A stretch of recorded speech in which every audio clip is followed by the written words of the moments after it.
கல்வாரி அன்பை எண்ணீடும் வேளை கண்கள் கலங்கிடுதே. கர்த்தாவும் பாடுகள் எப்போதும் நினைத்தால் நெஞ்சம் நெகிழ்ந்திடுதே. கல்வாரி அன்பை எண்ணீடும் வேளை கண்கள் கலங்கிடுதே. கர்த்தாவும் பாடுகள் எப்போதும் நினைத்தால் நெஞ்சம் நெகிழ்ந்திடுதே.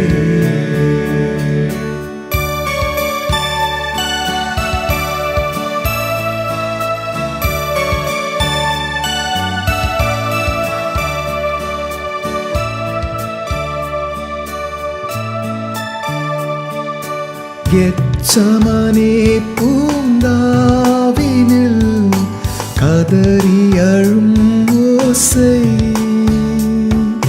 கெத்சமனே பூங்காவினில்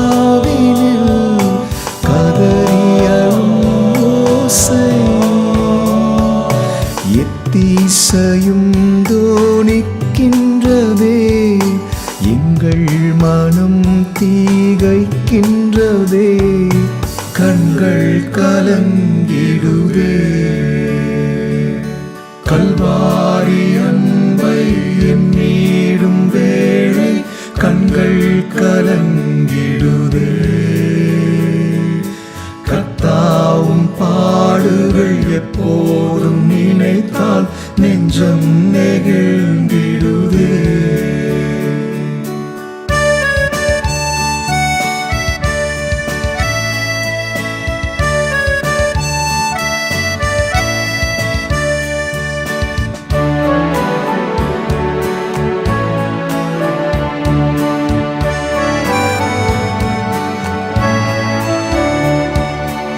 எம்மையும் உம்மை போல் மாற்றிடவே ஜீவன் தந்தீரன்றோ.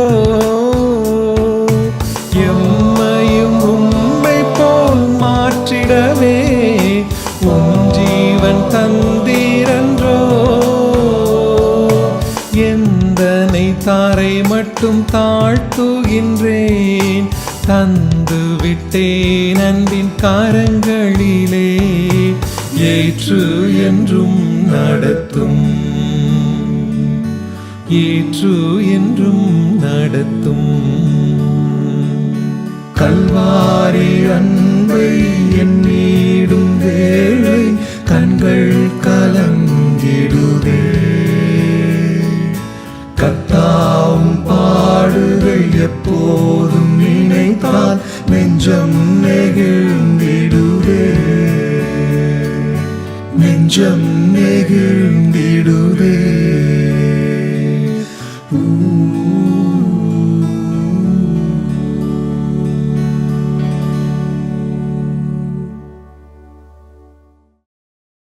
Praise the Lord. கர்த்தருடைய மகா பரிசுத்த நாமத்திற்கு ஸ்தோத்திரமும் துதியும் கனமும் மகிமையும் என்றென்னைக்கும் உண்டாவதாக. அருள்நாதர் ஆண்டவர் இயேசு கிறிஸ்துவின் உயிர்த்தெழுந்த திருநாமத்தினாலே இந்த வார்த்தையின் வல்லமை என்கிற நிகழ்வை தொடர்ந்து பார்க்கிறதான தேவனுடைய பிள்ளைகளாகிய உங்கள் அனைவரையும் நிறைவான சந்தோஷத்தோடு கூட அந்த நிகழ்வுக்கு வாழ்த்தி வரவேற்கிறோம். பிதாவாகிய தேவனாலும் குமாரன இயேசு கிறிஸ்துவினாலும் உங்களுக்கு கிருபையும் சமாதானமும் பெருகட்டும் என்று சொல்லி உங்களை வாழ்த்துகிறோம். கர்த்தர் உங்களையும் உங்கள் சந்ததிகளையும் அவருடைய வருகை பரியந்தம் கிருபையின் நிழலிலே வேலை அடைத்து பாதுகாத்துக் கொள்வாராக. பிரியமான ஆண்டவருடைய பிள்ளைகளே, மறுபடியுமாக இதோ அந்த தபசு நாட்களின் இறுதிக்குள் நம்ம வந்துட்டோம். நாளை தினம் ஆண்டவர் சிலுவையில் அறையப்பட்ட நாளாக நினைவு கூறுகிறோம். நமக்காக அவர் சிலுவையில் தொங்கி நமக்காக ரத்தம் சிந்தி நம்ம மீட்டெடுத்த அந்த மிக புனிதமான ஒரு நாள். அதை நாம் நினைவு கூற வேண்டும். ஒவ்வொரு வருஷமும் எனக்காக என் தேவன் ஜீவனை விட்டார், எனக்காக என் பாவத்திற்காக அவர் மரித்தார் என்கிற நினைவு கூறணும். அதுக்காக ஒரு நல்ல நாளை தேவன் நமக்கு தந்திருக்கிறார். ஏன்னா அவர் அடிக்கடி நினைவு கூறணும். பைபிளில் ஒரு வசனம் இப்படி சொல்லுது. ஏசாயா தீர்க்கதரிசியின் புஸ்தகத்தில் 55ஆம் அதிகாரத்தில் 6வது வசனம், கர்த்தரை கண்டடையத்தக்க சமயத்தில் அவரை தேடுங்கள், அவர் சமீபமாக இருக்கையிலே அவரை நோக்கி கூப்பிடுங்கள். கர்த்தரை கண்டடையத்தக்க சமயத்தில் அவரை தேடுங்கள், அவர் சமீபமாக இருக்கையில் அவரை நோக்கி கூப்பிடுங்கள் அப்படின்னு சொல்லி ஏசாயா சொல்கிறார். கர்த்தரை கண்டடையத்தக்க சமயம் எப்போ? இந்த கிருபையின் நாட்கள் தான். தேவன் நமக்கு தந்திருக்க இந்த நல்ல நாட்கள். இந்த நாட்களில் அவர் நமக்கு சமீபமாக இருக்கிறார். ஆண்டவர் சமீபமாக இருக்கக்கூடிய இந்த நல்ல நாட்களிலே நாம் அவரை தேடணும், அவரை நோக்கி கூப்பிடணும். எதற்கு கூப்பிடணும்? என்னை நோக்கி கூப்பிடு, நான் உனக்கு உத்தரவு கொடுத்து நீ அறியாததும் உனக்கு எட்டாததுமான பெரிய காரியங்களை உனக்கு தெரிவிப்பேன் என்று சொல்லியிருக்கார் கர்த்தர். அவரை நோக்கி பார்த்து கூப்பிடணும் கர்த்தர். எதுக்கு? ஆண்டவரே நான் பரிசுத்தமாகணும், ஆண்டவரே நான் இன்னும் பரிசுத்தமாகணும். வெளிப்படுத்தின விசேஷம் சொல்வதை போல பரிசுத்தமாக இருக்கிறவன் இன்னும் பரிசுத்தமாகட்டும், நீதி செய்கிறவன் இன்னும் நீதி செய்யட்டும் என்று சொல்லி ஆண்டவர் சொன்னார் இல்லையா? அதனால் இந்த அருமையான கிருபை நாட்களில் கர்த்தர் நமக்கு சமீபமாக இருக்கையில் தினமும் அவரை நோக்கி நம்ம கூப்பிட்டு கொண்டே இருக்கணும். தினமும் அவருடைய எவ்வளவுக்கு எவ்வளவு அதிகமாய் அவரை நோக்கி கூப்பிடுகிறோமோ, அவர் சமீபமாக இருக்கிறார் என்ற விசுவாசத்தோடு கூப்பிடுகிறோமோ, அவ்வளவாய் தேவன் நம்முடைய வாழ்க்கையை ஆசீர்வதிக்கவும் பாதுகாக்கவும் நம்முடைய சந்ததிகளுக்கு அவருடைய கிருபை அனுப்பவும் தேவன் உண்மையும் வல்லமையும் உள்ளவராக இருக்கிறார். இது ஆண்டவர் அருமையான அவருடைய உண்மைத்தன்மையை விளங்க பண்ணும்படியாக இந்த வார்த்தைகளை அனுப்புகிறார். வேதம் அருமையான வார்த்தை அது. கர்த்தரை கண்டடையத்தக்க சமயத்தில் அவரை தேடுங்கள். சரியான நேரத்தில் அவரை தேடணும். எல்லாம் இழந்த பிறகு இல்லையா? பைபிளில் நிறைய காரியங்களை பார்க்குறோம். ஒருவேளை யூதாசுடைய காரியத்தை பார்க்கும்போது அது ஒரு தாமதமான ஒரு மனம் திரும்புதல், முடியல.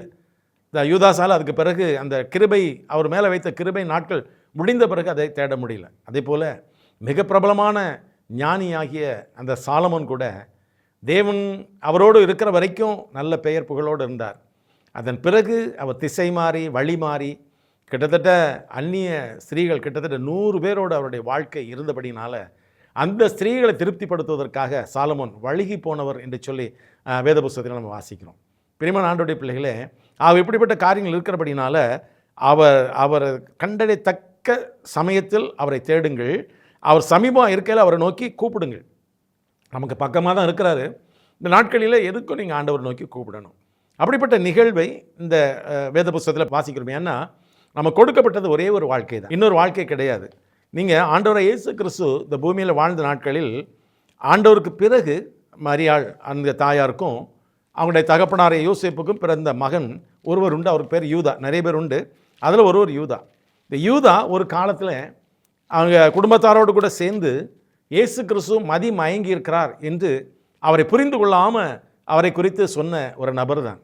ஆனால் ஆண்டவருடைய மரித்து உயிர்த்தெழுந்த பிறகு அவருடைய உத்தம சீஷர்கள் இவர்களும் இரத்த சாட்சியாய் மரிக்கிறதுக்கு அந்த முழு குடும்பமும் தன்னை ஒப்பு கொடுத்திருந்தார்கள். யாக்கோபு, யோசே, யூதா, அவருடைய சகோதரிகள் எல்லாருமே முழுமையாய் இரத்த சாட்சிகளாய் மரிப்பதற்கு ஒப்பு கொடுத்திருந்தவர்கள். அந்த யூதா எழுதும்போது ஒரு அருமையான வார்த்தை சொல்லுவார். யூதா 3வது வசனத்தை வாசித்து பாருங்கள். யூதாவில் 25 வசனம் தான் உண்டு. அதில் 3வது வசனம் சொல்லுது, பிரியமானவர்களே, பொதுவான ரட்சிப்பை குறித்து உங்களுக்கு எழுதும்படி நான் மிகவும் கருத்துள்ளவனாக இருக்கையில் பரிசுத்தவான்களுக்கு ஒரு விசை ஒப்பு கொடுக்கப்பட்ட விசுவாசத்திற்காக நீங்கள் தைரியமாக போராட வேண்டும் என்று உங்களுக்கு எழுதி உணர்த்துவது எனக்கு அவசியமாய் கண்டது என்று சொல்லி அவர் சொல்கிறார். ஒரு விசை நமக்கு ஒப்பு கொடுக்கப்பட்டிருக்க இந்த விசுவாசம். அவர் சொல்கிறார், ஒரே ஒரு வாழ்க்கை தான், ஒரே ஒரு வாழ்க்கை இல்லையா? எபிரேயர் நிருபத்தில் வாசித்து பார்க்கலாமா? எபிரேயர் நிருபத்தில் எபிரேயர் 9:27 வேதம் சொல்லுகிறது, அந்தியும் ஒரே தரம் மரிப்பதும் பின்பு நியாய தீர்ப்பு அடைவதும் மனிதனுக்கு நியமிக்கிறபடியே என்று சொல்லி அவர் சொல்கிற அந்த வேதத்தை வாசித்து பார்க்கணும் இல்லையா? ஒரே தரம் மரிப்பதும் பின்பு நியாய தீர்ப்பு அடைவதும், ஒரே ஒரு வாழ்க்கை, ஒரே ஒரு பிறப்பு, அதன் பிறகு ஒரு மரணம், அதன் பிறகு ஒரு நியாய தீர்ப்பு. ஆகவே இந்த ஒரே ஒரு விஷயம் ஒப்பு கொடுத்த இந்த தேவனுடைய விசுவாசத்திற்காக தைரியமாக பாவத்தை எதிர்த்து போராட வேண்டும். அதை தான் அவர் சொல்றாரு, பாவத்தை, உலகத்தை, பிசாசை எதிர்த்து போராட வேண்டும் என்று உங்களுக்கு நான் உணர்த்துகிறேன் என்று அவர் சொல்கிறார். ஆகவே அது எப்படி நம்ம போராட வேண்டும்? இப்பொழுது தேவன் நமக்கு சமீபமாக இருக்கக்கூடிய இந்த நல்ல காலம், இந்த ஏசாயா 55:6 சொன்னதை போல அவர் சமீபமாக இருக்கிறார். நமக்கு இப்போது கிருபையின் காலம் சமீபம் இருக்கிறார். இந்த நாட்களிலே இந்த பலகீனங்களை எதிர்த்து போராட அவர் எப்போதும் கூப்பிட்டு கொண்டே நாம் அவரோடு கூட அசைவாட வேண்டும். ஆகவே அவருடைய சத்தத்தை கேட்கும்போது நாம் ஆண்டவருடைய சமீபம் இருக்கிறார் என்று எண்ணி நாம் அவரை கூப்பிட வேண்டும். ஒரு மனிதன், எனக்கு வேதத்தில் ரொம்ப பிடித்த ஒரு வேத மனுஷனை நான் விதமாய் பார்க்கிறேன் வேத புஸ்தகத்தில். லூக்கா சுவிசேஷம் 18ஆம் அதிகாரத்தின் பின்பகுதிக்குள் வருகிறோம். அங்கே ஒரு மனிதனை நாம் வேதத்தில் வாசித்து பார்க்கணும். லூக்கா 18ஆம் அதிகாரத்தின் பின்பகுதியை வாசித்து பார்க்கும்போது அங்கே திமேயுடைய மகன் பர்திமேயு என்று சொல்லி ஒரு மனுஷனை குறித்து நான் வேத புஸ்தகத்தில் வாசிக்கிறோம் இல்லையா? அவன் கண்களில் பார்வை இல்லை, கண்களிலே பார்வை இல்லாத அந்த மனிதன் வழி அருகே உட்கார்ந்து பிச்சை கேட்டு கொண்டிருந்தான் என்று வேதம் சொல்லுகிறது இல்லையா? லூக்கா 18ஆம் அதிகாரத்தில் 35வது வசனம், பின்பு அவர் எரிகோவுக்கு சமீபமாக வருகிற போது ஒரு குருடன் வழியரே உட்கார்ந்து பிச்சை கேட்டு கொண்டிருந்தான். நீங்கள் மார்க் 10ஆம் அதிகாரத்தில் 46லேருந்து கீழே வாசித்து பார்க்கும்போது அவருடைய பயோடேட்டாவே இருக்கும், பெயர், தகப்பன் பெயரெல்லாம் இருக்கும். நல்ல கேளுங்க, இவர் பிச்சை கேட்டு கொண்டிருந்தான். அப்போது அவருடைய பொதுவாக இந்த கண்களில் ஒளி இல்லாதவங்க, சமீபமாக கூட நாங்கள் சில டிஸ்கஸ் பண்ணிகிட்டு இருந்தோம். அவர் இந்த பிளைண்ட் ஹோம் வச்சுருக்கிறவங்கள அவங்களோடு பேசிகிட்டு இருக்கும்போது, அவங்கள கண்களில் ஒளி இல்லாமல் இருந்தாலும் காதுகளில் நம்மை விட பல மடங்கு அப்சர்விங் அந்த கெப்பாசிட்டி காதுக்கு இருக்குது. நம்மளாவது இப்படி கேட்டு இப்படி விட்டுருவாங்க, அப்படி இல்லை. ஒரு சின்ன சத்தம் கேட்டாலும் அது கூர்ந்து கவனித்து அது என்ன என்பதை கண்டுகொள்வார்கள். அவ்வளவு தூரம் அவங்களுக்கு அந்த ஹியரிங் ஷார்ப்னஸ் ரொம்ப அதிகமாக இருக்கும். ஆகவே இந்த மனிதன் பாருங்க, ஜனங்கள் நடக்கிற சத்தத்தை அவன் கேட்டு இது என்ன என்று விசாரித்தான். இதில் இதே பெரிய விசேஷம் என்னன்னு சொன்னால், உங்களுக்கு நான் ஒரு காரியத்தை சொல்கிறேன். சரியான நேரத்தில் ஆண்டவர் பிடிச்சிக்கிடும், சரியான நேரத்தில். ஏன்னா இது கர்த்தர் கடைசியாக அவர் கலிலேயிலிருந்து புறப்பட்டு கலிலேயா, சமாரியா, அடுத்தது அவர் எரிகோ, அதன் பிறகு பெத்பகே, பெத்தானி, அதுக்கப்புறம் ஆண்டவர் யூதேயாவுக்கு போகக்கூடிய கடைசி பயணம். இனிமேல் ஒரு விஷயம், ஆண்டவர் இந்த வழியாக திரும்பி வரப்போவதில்லை. ஆனால் இது அவனுக்கு தெரியாது. ஒருவேளை அவனுக்கு ஆண்டவர் வருவாரா, இன்னொருத்தர் வருவாரா, போவாரா, அதெல்லாம் யாருக்கும் தெரியாது. பொதுவாக அந்த கூட்டத்திலே நிறைய பேருக்கே தெரியாது. அவங்க இயேசு இப்போ போகிறாரு, திரும்பி வருவார், போவார், யாருக்குமே தெரியாது. ஆண்டவருக்கு தெரியும்.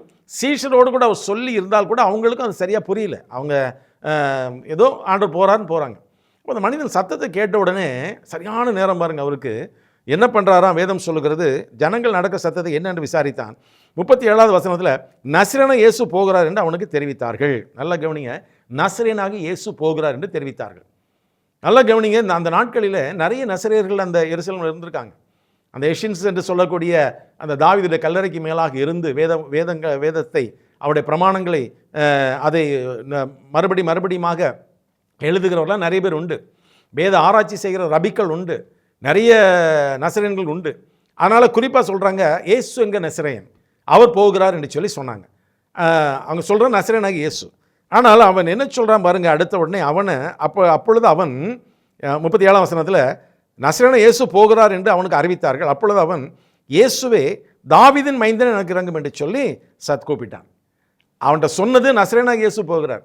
அவன் சொல்கிறாரு, தாவீதின் மைந்தனே எனக்கு இறங்கும். இதுவரைக்கும் எருசலேமில் வேதபாரகனோ, பரிசேயனோ, ஆசாரியர்களோ அல்லது ரபிக்களோ அல்லது யாராக இருந்தாலும் சரி, இயேசுவை இதுவரையிலும் தாவீதின் மைந்தன் என்று யாருமே ஏற்றுக்கொண்டதில்லை. ஆண்டவரே சொல்கிறார், நான் தாவீதின் மைந்தன் இப்படி சொல்லியிருக்கிறார் இல்லையா அப்படின்னு சொன்னாலும் யாரும் ஏற்றுக்கொள்ளவில்லை. ஆனால் பிரியமான ஆண்டவருடைய பிள்ளைகளை, இவன் மிக தெளிவாக அவன் சொல்கிற அந்த வார்த்தை, இயேசுவே தாவீதின் மைந்தனே, இயேசுவே நசரேனே என்று சொல்லவில்லை, இயேசுவே தாவீதின் மைந்தனே எனக்கு இறங்கும்னு சொல்கிறார். கர்த்தர் சபியமாக இருக்கிறார்.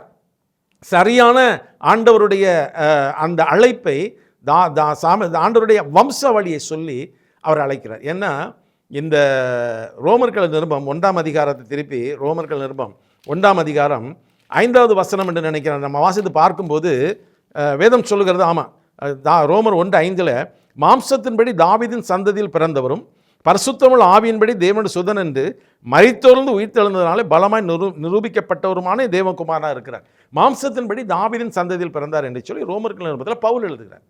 ஆனால் இந்த அருமையான கண்களில் ஒளி இல்லாத மனிதனாக இருந்தாலும் அவனுடைய ஞான கண்களுக்குள்ளாக அவன் இயேசுவை தெளிவாக அறிந்திருக்கிறான். மாம்ச கண்களில் அவர் இயேசுவை பார்க்கல, ஆனால் அவருடைய உள்ளான மனிதனுடைய கண்களிலே இவர் தாவீதின் மைந்தன் என்பதை, ஏன்னா ஒருவேளை இவர் கேள்விப்பட்டிருக்கலாம், நிறைய ஆண்டவருடைய அற்புதங்கள் அதிசயங்களை கேள்விப்பட்டிருக்கலாம். சொல்கிறார், இயேசுவே தாவீதின் மைந்தன் எனக்கு இறங்கும். உடனே பைபிள் சொல்லுது, முன்னடப்பாரும் முன்னடப்பவர்கள் அவன் பேசாமல் இருக்கும்படி அதட்டினார்கள். அவனோ தாவீதின் குமாரனே எனக்கு இறங்கும் என்று மிகவும் அதிகமாய் கூப்பிட்டான். நல்ல கவனிங்க, இதுதான் இன்றைக்கு நம்ம கற்றுக்கொள்ள வேண்டிய கண்டறியத்தக்க சரியான நேரம். என்னென்னா இனிமேல் இயேசு திரும்பி அந்த பாதை வழி வரப்போவதில்லை, ஆண்டவர் வரப்போவதில்லை. ஆனால் அவன் சரியான நேரத்தில் சொல்கிறான், அந்த சந்தர்ப்பத்தை விட்டுவிடக்கூடாது. பிரியமான ஆண்டவருடைய பிள்ளைகளே, நம்முடைய வாழ்க்கையில் இன்னைக்கு தேவன் நமக்கு நல்ல நேரத்தை தந்திருக்கிறார், பலனை தந்திருக்கிறார். நாளை தினம் உலகம் எப்படி இருக்கும் என்று தெரியாது. உலகத்தில் நடக்கக்கூடிய காரியங்களை பார்த்தீங்கன்னாக்கா, ஒருவேளை ஈரானில், அமெரிக்காவில் நினச்சி பார்த்தாங்களா, திடீரென்று அந்த தேசத்தில் யுத்தங்கள் ஆரம்பிக்கிறது. நல்லா சந்தோஷமாக நம்ம இருக்கலாம், சௌக்கியமும் ஆரோக்கியம் இருக்கும் என்று நினைக்கும் போதே திடீரென்று நாம் எதிர்பாராத விதமாக அசம்பாவிதங்கள் நடந்து விடுகிறது. ஆகவே ஒருவேளை நாளை ஆண்டவரை பார்க்கலாம், நாளை மறுநாள் பார்க்கலாம், இன்னொரு ஒரு ஓய்வு நாளிலே ஞாயிற்றுக்கிழமையிலே ஆண்டவரை பார்த்து கொள்ளலாம் என்று நினைப்பது ஒரு சரியான ஞானமான காரியமாக இருக்காது. இந்த அருமையான தேவன் தந்த நல்ல நாட்கள், இந்த நல்ல ஆயுசுள்ள நாட்களில் இதோ இவன் செய்தது நமக்கு ஒரு நல்ல ஒரு முன்மாதிரியாக இருக்கு இல்லையா? பாருங்க, மிகவும் அதிகமாக சத்தம் போட்டான். மறுபடியும் சொல்கிறான், இதுதான் அவருடைய கடைசி பயணம். சத்தம் போட்டான். ஆனால் கர்த்தருக்கு அவன் தாவீதின் மைந்தனேன்னு சொன்னார் இல்லையா? அது இயேசுடைய உள்ளத்தை தொட்டு விட்டது. அதுதான் ஆண்டோடைய உள்ளத்தை தொட்டது. எல்லாரும் நசரேனா இயேசு போகிறார் தான் சொல்கிறாங்க. ஒருவேளை சீஷர்கள் கூட என்ன சொல்லியிருப்பாங்க, அந்த வார்த்தையை தான் பயன்படுத்திப்பாங்க நான் நினைக்கிறேன். இவர் மாத்திரமே இதுவரையிலும் எருசலேமிலும் எந்த இடத்திலும் யாருமே ஆண்டவரை சொல்லாத அந்த அடைமொழியை வச்சு அவர் கூப்பிட்ட உடனே ஆண்டவர் நின்னார். நான் உன்னை என்ன செய்ய வேண்டும் என்று கேட்குறார். நான் ஆண்டவரே, நான் பார்வை அடைய வேண்டும் என்று சொல்கிறேன். சொன்ன உடனே ஆண்டவர் சொல்லார் பாருங்க, 42ஆம் வசனத்தில், இயேசு அவனை நோக்கி, நீ பார்வை அடைவாயாக, உன் விசுவாசம் உன்னை ரட்சித்தது என்று சொன்னார். என்ன விசுவாசம்? நான் தாவீதின் மைந்தன் என்று சொல்லி நீ என்னை விசுவாசிக்கிற பற்றியா? அந்த விசுவாசம். தாவீதின் மைந்தனாகிய நான் தான் அந்த மெஸ்ஸியா, நான் தான் அந்த ரட்சகர் என்று உனக்குள் நீ வைத்திருக்கிற அந்த விசுவாசம் உன்னை ரட்சித்து விட்டது. தாவீதின் மைந்தனாக வந்த மேசியாவாக என்னால் உனக்கு கண்களில் பார்வை தர முடியும் என்று விசுவாசித்தியே, அந்த விசுவாசம் உன்னை ரட்சித்து விட்டது, உனக்கு விடுதலை தந்து விட்டது என்று ஆண்டவர் சொன்னார். பிரியமான ஆண்டவருடைய பிள்ளைகளை, வேதம் சொல்லுகிறது, உடனே அவன் பார்வை அடைந்து தேவனை மகிமைப்படுத்தி கொண்டு அவரை பின் சென்றான். அதுக்கு பிறகு இனிமேல் அவன் வேறு ஊருக்கோ வீட்டுக்கோ போகிறதுக்கு அவனுக்கு மனசு இல்லை. இனி இயேசு எங்கே போகிறாரோ அவரோடு கூட நான் பயணம் செய்வேன். இனி இந்த இயேசுக்கு பின்னால் தான் போகணும்.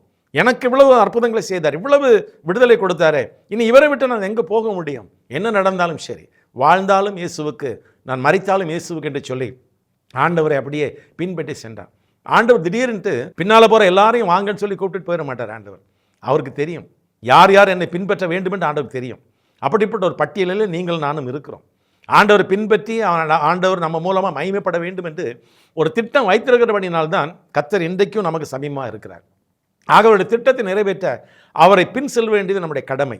இந்த மனிதன், நான் நினைக்கிறேன், அன்றைக்கு பின் சென்றவன் நிச்சயமாக தேவனோடு கூட அந்த எரிகோ, இன்னும் பெத்தானியா, பெத்பகே, அந்த எருசலேம் வரைக்கும் கூட சென்றிருக்க வேண்டும் என்று நினைக்கிறேன். பிரியமான ஆண்டவருடைய பிள்ளைகளே, தேவன் இன்றைக்கு கேட்கிறார், உங்களிடத்தில் கேட்கிறார், அருமையான இந்த நாட்கள், அருமையான நான் உங்களோடு கூட இருக்கக்கூடிய இந்த நாட்கள், இந்த நேரத்தில் என்னை தேடுகிறாயா?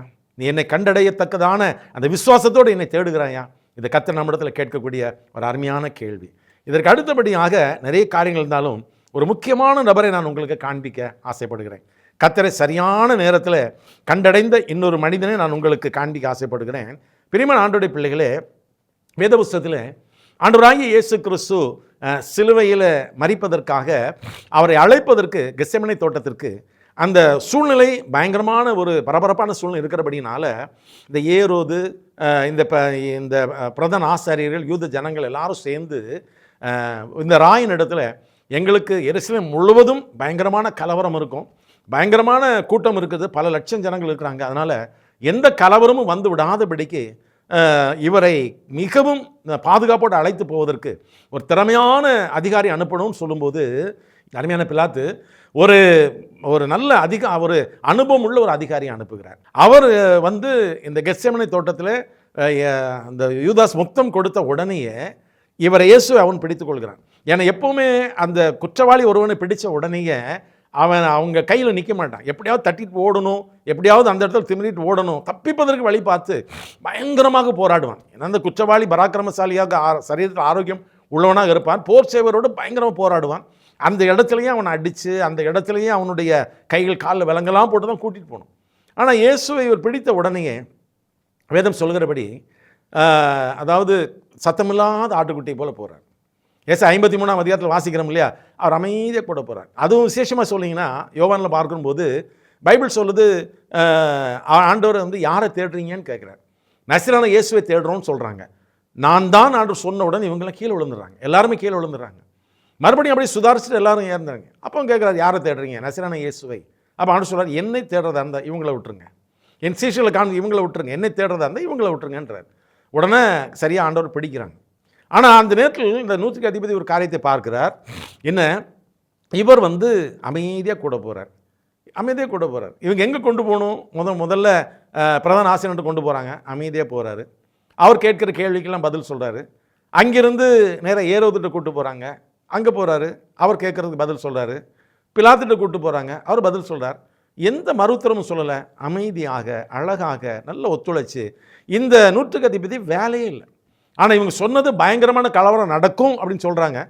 ஆனால் எந்த இதெல்லாம் அமைதியாக போகிறாரு, எந்த பிரச்சனையும் இல்லை. அவரை கட்டி வைத்து 39 சவுக்கடி அடிக்கிறாங்க, துடிக்கிறாரு, ஒன்றுமே பேசலை. சிலுவை தூக்கி தோளில் வைக்கிறாங்க, வாங்கிட்டு அவர் போயிட்டே இருக்கிறார். இவர் தான் அந்த பாதுகாப்பு படைக்கு தளபதி, போயிட்டே இருக்கிறார். இவருடைய எண்ணமே வித்தியாசமாய் மாறுகிறது.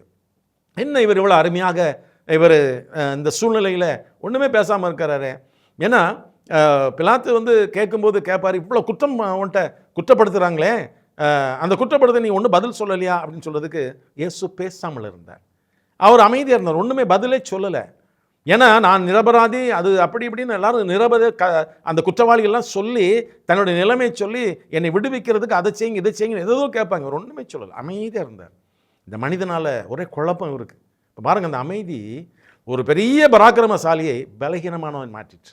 இந்த மௌனம், இயேசு கிறிஸ்துவ மௌனம் ஒரு பெரிய நூற்றுக்கு அதிபதி அந்த பராக்கிரமசாலியை அது அவனை பலகீனமாகி மாற்றி விட்டது. இது ஒரு பெரிய ரகசியம். உங்களுடைய மௌனம் உலகத்தில் உங்களை பராக்கிரமசாலியை மாற்றும், உலகத்தில் உங்களை ஜெயிக்கிறவர்களை மாற்றும். நியாயத்தை வெளிப்படுத்த ஏதாவது வார்த்தைகளை வீணாக கடகடவென்று கொட்டக்கூடாது. எப்போவுமே இயேசுவை பின்பற்ற வேண்டும், மௌனமாக இருக்கணும். அமைதியாக இருக்கும்போது அது மற்றவர்களுக்குள்ளாக ஒரு பலகீனத்தை கொண்டு வருகிறது. பிலாத்து கூட அவர் அவ்வளோ பெரிய ஒரு பயங்கரமான ஒரு அதிபதியாக இருந்தவர், அந்த சீசராக இருந்தவர். அவர் பாருங்கள், அவர் கடைசியில் கையை கழுவி, இவர் ஒன்றுமே பேசலை, கையை கழுவி இவர் ஒரு குற்றத்தை நான் பார்க்கலன்னு சொல்லி அவர் அனுப்பிட்டார். ஏன்னா இவர் இந்த நூற்றுக்கு அதிபதிக்கு அதிகாரி யார்? பிலாத்து தான், அவர் தான் சீசர். அவர் குற்றமில்லைன்னு சொல்லிட்டார். இந்த ஜனங்கள் தான் ரொம்ப மோசமாக கத்திட்டு இருக்கிறாங்க. பிரியமான ஆண்டவருடைய பிள்ளைகளே, அது மாத்திரமல்ல, இயேசு சிலுவையில் அறையப்படும் போது அவர் சொன்ன வார்த்தை, முதல் வார்த்தை, பிதாவே இவர்கள் மன்னியும் என்று சொல்லி சொன்னார். இவளை மன்னியும் என்று சொல்லி சொல்கிறார். இந்த வார்த்தை இதுவரையிலும் அவர் நல்லவன்ட்ட கூட கேட்டதில்லை, நல்ல மனுஷன் நல்லா இருக்கிறவன்ட்ட கூட கேட்டதில்லை. ஒருவேளை அந்த யூத ரபிக்களத்தில் கூட கேட்டிருப்பாரோ தெரியல. அவர் அந்த எருசலேமில் அந்த ஜனங்களோடு கூட இருக்கிற ஒரு நூற்றுக்கு அதிபதி தான். ஒரு யூதனிடத்துலையும் ஒரு பிரதான ஆசிரியர் இந்த வார்த்தையை மன்னியும் என்று இவர் கேட்டிருக்கிறது வாய்ப்பே இல்லை. ஆனால் தன்னை சிலுவையில் அறைகிறவர்களை நோக்கி மன்னியும் என்று சொன்ன உடனே இவர் ஆடி போய்விட்டார். உடனே ஒரு 3 மணி நேரம் இருள் உண்டாகிறது. கர்த்தர் அதன் மத்தியில் பிதாவோடு பேசுகிற சில சத்தங்கள் கேட்கிறது. திடீரென அந்த வெளிச்சம் உண்டாகிற ஒரு சூழ்நிலை உண்டாகிறது. வெளிச்சம் உண்டாகும்போது ஒரு சத்தம், ஆண்டவர் ஒரு சத்தம் போடுறாரு, பிதாவே இப்படி கையில் நான் ஆவி ஒப்புக் கொடுக்கிறேன் என்று அவர் சத்தம் அதுக்குள்ளே ஒரு குரூப் வர்றாங்க. அங்கே ஒரு அதாவது நிலநடுக்கம், பூமி அது லேசாக எர்த்துக்காக்கெல்லாம் நடந்ததாக அந்த பைபிள் எழுதப்பட்டிருக்கிறது. ஒரு சின்ன நிலநடுக்கங்கள்லாம் நடந்திருக்கு. அப்போ உடனே பாருங்கள், எருசலேமில் தேவ ஆலயத்தில் திரைச்சீலை மேலிருந்து கீழே 2 அப்படி கிழியுது. அங்கே இதை பார்த்தவங்க பயந்து ஓடி வர்றாங்க. ஓடி வந்து ஐயா இப்படிலாம் நடக்குதுன்னு விட்டு சொல்கிறாங்க. அதுக்கிடையில் இவர் திரும்பி பார்ப்பதற்குள்ளே ஆண்டவர் பிதாவே உங்களுடைய கையில் ஆவி ஒப்புக் கொடுத்து தலை சாய்த்து ஜீவனை விட்டுவிட்டார். இவர் அந்த வெளிச்சம் திரும்பி பார்க்கிறார், இயேசு ஜீவனை விட்டு விட்டார். அந்த மனிதன் என்ன சொன்னார் தெரியுங்களா? வேதத்தை வாசித்து பாருங்கள். லூக்கா சுவிசேஷம் 23ஆம் அதிகாரம் 46, 47 இந்த 2 வசனங்களை வாசித்து பார்க்கும்போது அவர் சொல்கிறார் பாருங்க, இயேசு பிதாவே உம்முடைய கைகளில் என் ஆவி ஒப்புக் கொடுக்கிறேன் என்று மகா சத்தமாய் கூப்பிட்டு சொன்னார். இப்படி சொல்லி ஜீவனை விட்டார். நான் சொல்லி இப்படி ஜீவனை விட்டார். அவர் திரும்பி பார்க்கும்போது ஜீவனை விட்டுட்டாரு. நூற்றுக்கு அதிபதி சம்பவித்ததை கண்டு மெய்யாகவே இந்த மனுஷன் நீதிபரனாக இருந்தான் என்று சொல்லி தேவனை மகிமைப்படுத்தினான் என்று சொல்லி வேத வார்த்தை சொல்கிறதை வேதத்தில் வாசிக்கிறோம். பிரியமான ஆண்டவருடைய பிள்ளைகளே, மெய்யாகவே இந்த மனுஷன் நீதிபரனாக இருந்தான் என்று சொல்லி தேவனை மகிமைப்படுத்தினான் என்று சொல்லி அவர் சொல்கிறதை வேத புஸ்தகத்தில் வாசிக்கிறோம் இல்லையா? மார்க்கு 15ஆம் அதிகாரம் 39ஆம் வசனம், அவருக்கு எதிரே நின்ற நூற்றுக்கு அதிபதி அவர் இப்படி கூப்பிட்டு ஜீவனை விட்டதை கண்டபோது மெய்யாக இந்த மனுஷன் தேவனுடைய குமாரன் என்றான். லூக்காவில் வாசிக்கிறோம் நீதிபரர் என்று அவன் சொல்கிறான். மார்க்கில் சொல்கிறாரு இவர் தேவனுடைய குமாரன் என்றான் என்று சொல்லி அந்த மனுஷன் சொன்னதை பார்க்கிறோம். நல்லா கவனித்து பாருங்க, இயேசுக்கு என்ன தண்டனை கொடுத்தாங்க தெரியுமா? இவன் தேவனுடைய குமாரன் என்று சொல்லி தன்னை மேன்மைப்படுத்துகிறான், தேவனுக்கு சமமாக்குகிறான் என்று எல்லா யூத ஜனங்களும் அந்த பிரதான ஆசாரியரும் அதுக்கு தான் இவருக்கு தண்டனையை கொடுக்குறாங்க. ஆனால் அவர்களுக்கு இவரை கண்டுகொள்ளவில்லை. ஆனால் இந்த மனுஷன் அவர்களை பார்த்து சொல்கிறான், இவர் தேவனுடைய குமாரன் என்று தன்னை மேன்மைப்படுத்தினபடினால இவனை சிலுவையில் அறைய வேண்டும் என்று சொல்லி அவன் சொன்ன மனிதர்களுக்கு இவர் சொல்கிறார், இவர் தேவனுடைய குமாரன். மார்க்கு சுவிசேஷத்தை வாசித்தோம் இல்லையா? இவர் மெய்யாகவே தேவனுடைய குமாரன் என்று அவர்களுக்கு இவர் சொல்கிறார். பிரியமான ஆண்டவருடைய பிள்ளை, அந்த சில நிமிடங்களிலே அவர் கர்த்தரை கண்டு கொண்டார். அவர் நடந்து கொண்ட விதத்திலே அவர் ஆண்டவரை தெய்வம் என்று கண்டு கொண்டார். இவர் நீதிபரர் என்று கண்டு கொண்டார். இவர் தேவகுமாரன் என்றதை அந்த மனுஷன் கண்டு கொண்டான். ஆகவே பிரியமான ஆண்டவருடைய பிள்ளைகளே, யார் ஜனங்கள் இவன் தேவகுமாரன் என்று சொல்லி தேவ தூஷணம் சொல்கிறான் என்று சொன்னார்களோ, அவர்களுக்கு, அந்த யூதர்களுக்கு, இந்த வேத பிரமாண ரகசியங்களை அறிந்த யூதர்களுக்கு யாரோ ஒரு 100க்கு அதிபதி சொல்கிறான், நீங்கள் சிலுவையில் அறைந்தவன் மெய்யான தேவகுமாரன். நான் அவரை கண்டு கொண்டேன், நான் அவருக்கு அருகில் இருந்தேன், அவருடைய நடக்கைகளை நான் பார்த்தேன், அவரை கண்டு கொண்டேன், நான் கண்டவர், நான் காண்கிறேன் அவர் தேவகுமாரன் என்று சொல்லி அவங்களுக்கு அவர் சாட்சி சொல்கிற ஒரு அற்புதமான ஒரு சூழ்நிலையை பார்க்கிறோம். அவர் அருமையாய் கண்டு கொண்டார். அந்த மனிதன் இயேசுவை தெய்வகுமாரன் என்று கண்டு கொண்டார். நீதிபரர் என்பதை கண்டு கொண்டார். இன்றைக்கு பிரியமான ஆண்டவருடைய பிள்ளைகளே, நாம் தேவன் சமீபமாக இருக்கிறார். ஆண்டவரே, நீர் உண்மையான தேவகுமாரன் தான், நீர் உண்மையான நீதிபரர் தான். எனக்காக சிலுவையிலே நீ சுமந்த அந்த பாடுகள், கஷ்டங்கள், பிரியமான ஆண்டவருடைய பிள்ளைகளே, வேத புஸ்தகத்தில் வாசித்து பார்க்கும்போது அவரை தலையில் குட்டி, அவர் மேல் துப்பி, அவரை கோலினால் அடித்து, அவரை அதன் பிறகு வாரினால் அடித்து, அவருக்கு அந்த காடி குடிக்க கொடுப்பதற்கு பதிலாக அந்த கசப்பான ஒரு கெட்ட தண்ணீரை அவருடைய வாயிலில் கொடுத்து, அவர் பேசின வார்த்தைகள், கெட்ட வார்த்தைகளெல்லாம் அவர் நிந்தித்து, யாருக்காக? நமக்காக, நம்முடைய பாவங்களிலிருந்து நம்மை மீட்பதற்காக அவர் அவ்வளவு பாடுகள் பட்டாரே. அவரை நீர் தேவகுமாரன், எனக்காக நீர் மரித்த தேவகுமாரன் என்று நம்முடைய உள்ளத்தில் முதலிடம் கொடுக்க முடியுமா? இந்த 100க்கு பதில் அதை கொடுத்தார். அவர் கண்டு கொண்ட சரியான நேரத்தில் இவர் தேவனுடைய குமாரன் என்று நான் சொல்லுகிறேன், அடித்து சொல்ல முடியும் என்னால், இவர் தேவனுடைய குமாரன், நீங்கள் அவர் இல்லைன்னு சொல்கிறீங்க, நான் சொல்கிறேன் இவர் தேவனுடைய குமாரன் என்று அவங்களுக்கு ஒரு சாட்சி சொல்லும்படியாக ஆண்டவரை கண்டு கொண்டார். இன்றைக்கு இதைத்தான் கர்த்தர் நம்மிடத்தில் எதிர்பார்க்கிறார். பிரியமானவர்களே, தேவகுமாரன் என்று எந்த இடத்திலும் சாட்சி சொல்ல வேண்டும்.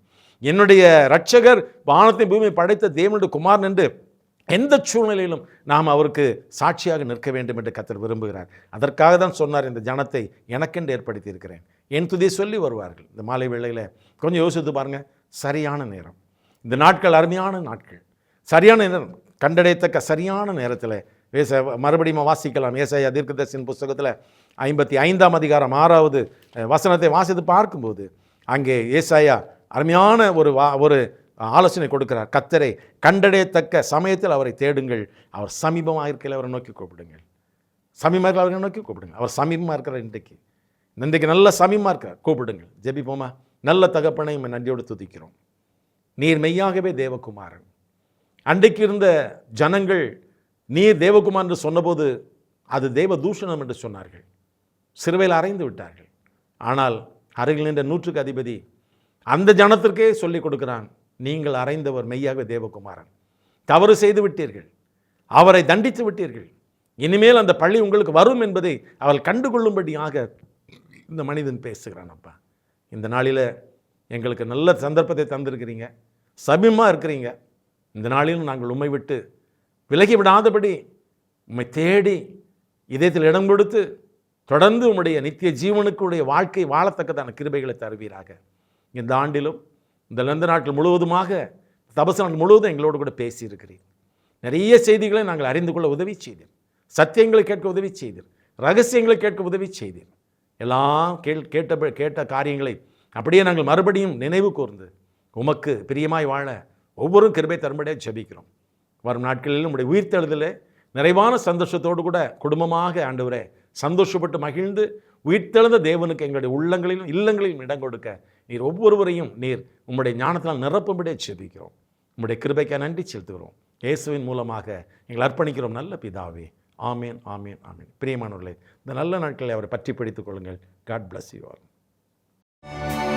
எம்மையும் உம்மை போல் மாற்றிடவே ஜீவன் தந்தீரன்றோ,